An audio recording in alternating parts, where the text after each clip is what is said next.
Mēs jau esam tā Latvija, arī tās tīrumi, jūra, upes, meži, tik pasakaini skaista un zaļa. Un mēs esam paši gana spēcīgi par savu valsti.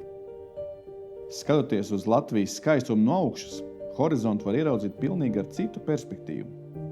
Šī zeme ir saudzējumi. Mūsu valsts vēstures lapusēs netrūkst nec pārdzīvojumu, nec grūtību un neiedomājumu zaudējumu.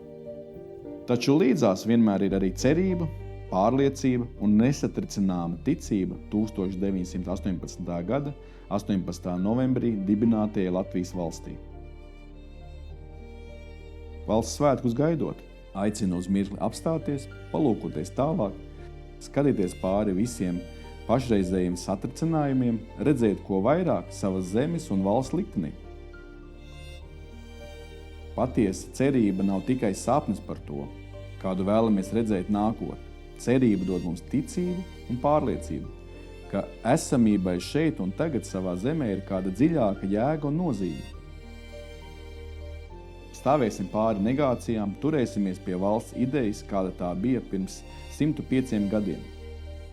Leposimies ar savu zemi un aizstāvēsim cits citu. Tas ir pats būtiskākais, ko mums spēcināt, domājot par Latviju šodien. Lai mani sveicieni sasniedz ikvienu no jums Valgundē, Kalnciemā, Livberzē, Glūdā, Ozolniekos, Cenās, Salgalē, Jaunzvidlaukā, Lielplatonē, Platonē, Sesavā, Svētē, Vilcē, Vircavā, Elejā un Zaļniekos. Mēs esam vajadzīgi šai vietai, un šī vieta vajadzīga mums.